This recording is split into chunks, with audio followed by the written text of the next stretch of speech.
Episode number 17 of Warning Track Power, the podcast. We have two different extensions to talk about, as well as top prospects making opening day rosters and breaking out of the spring camp. All of that on episode 17 of Warning Track Power. And let's get straight into it. Also, happy opening day, because day of recording, March 25th. Happy opening day, everybody. Looking forward to a long, wonderful, fantastic season of baseball. So we're going to get it going here with Pete Crow Armstrong receiving an extension from the Chicago Cubs. And I think this is very friendly for both sides, and I will explain why. PCA gets a 6-year deal worth $115 million with $18 million extra in escalators that can ramp the contract up based on performance. Additionally, PCA's contract extension will start in 2027, so he is still slated to make his normal amount of money that he agreed on this year with the Cubs in 2026. This deal takes PCA through all 3 arbitration seasons and his first 2 free agent seasons, as he has 0 opt-outs in this contract. As I mentioned, I think this is a very friendly deal for both sides. Obviously, $115 million on PCA. With his second half numbers kind of falling off, I don't really expect him to have that happen to him again.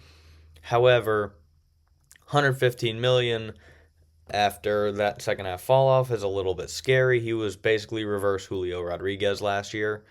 But he's still going to play that Gold Glove defense in the outfield no matter how cold or hot his bat is.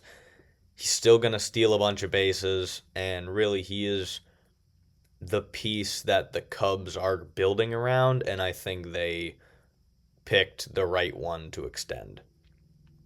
With that being said, obviously the second half fall off last year, I think he only hit like 200 tops in the second half last year after being a top 5 MVP candidate in the first half. So is that a sign with the longer season with the World Baseball Classic this year? I'm not sure. Is the pressure of being that star player with high expectations going to get to him? Also not sure. But we will see that this extension, in my eyes, is going to be worth it for both sides. $115 million of guaranteed money, and a very, very friendly and good player that the Cubs are able to retain for the long haul. So, good deal for both sides.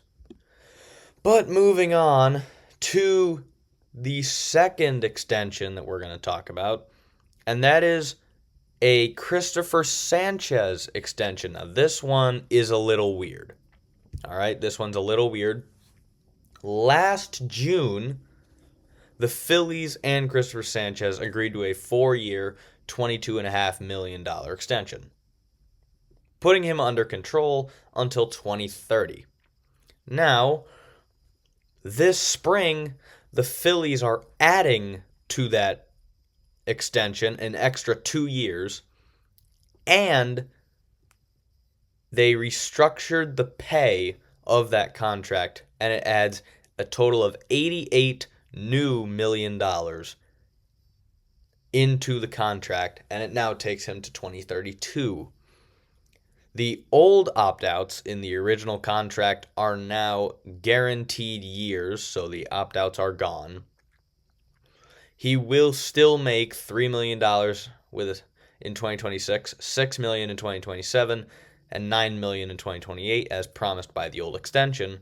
But the additional money will be added over the remaining 4 years, so that would be 2029 to 2032.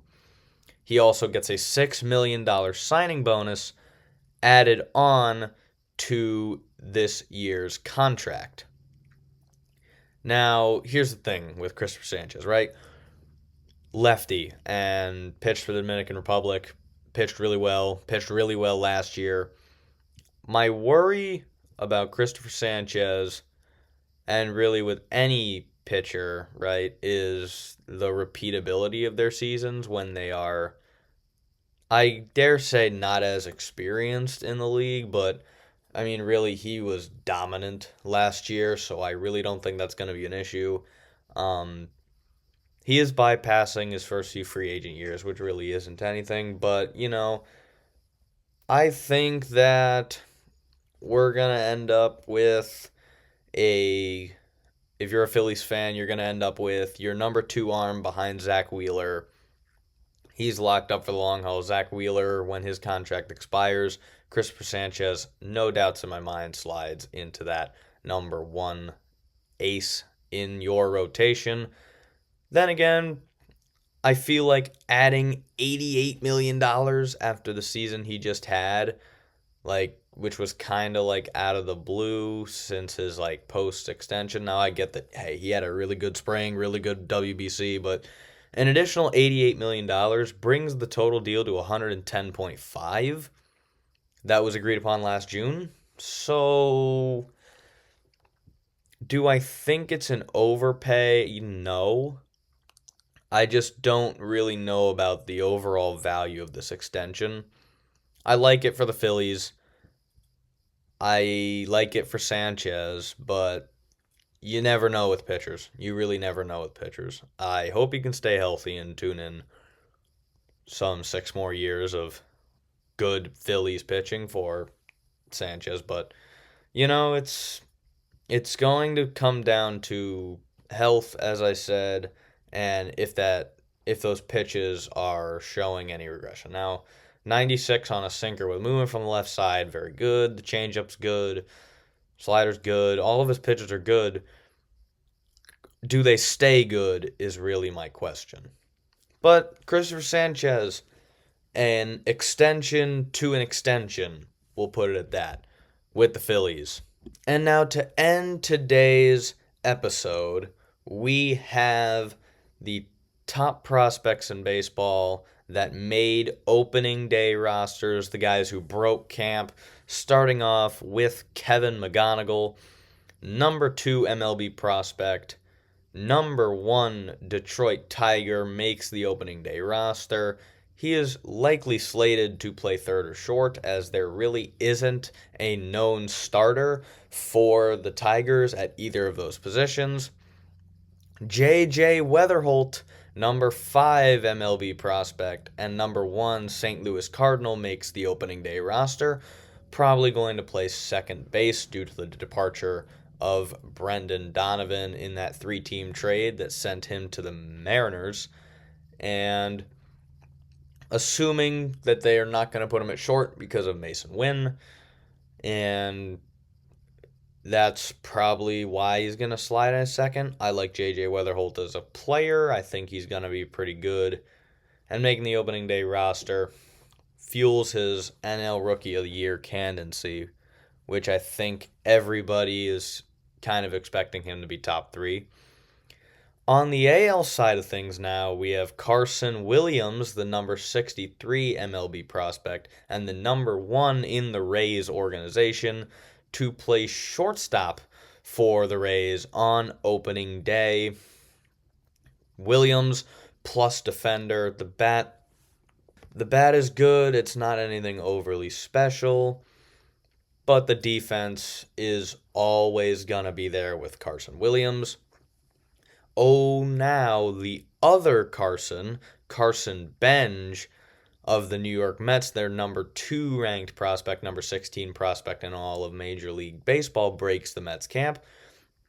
And he is slated to be the starting right fielder for the Mets on opening day. They're going to go Benj in right, Luis Robert Jr. in center, and Juan Soto in left.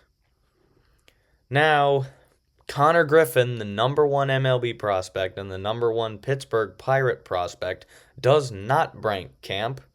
He will be starting the season in AAA as he was optioned to minor league camp a few days ago. And the Red Sox had a choice to make. Is it Connolly early or is it Peyton Tolley? And you could also chose neither, and I wouldn't have faulted you for choosing neither. But they do go with Connolly early. He is going to be back on the squad. Peyton Tolley did get option to minor league camp, so he will be starting the year in AAA. And there are all of the top prospects in the game that have made opening day rosters. With that being said, that is all I have for today's episode of Warning Track Power. This was episode 17. I say this again, happy opening day. If you watch the games, fantastic. If not, well, I will be doing weekly videos recapping some of the games and series from the week, as well as showing the master scoreboard. But all until next time, we are Warning Track Power, and we're just a few feet short of the fences, but all in on the game. See you next time.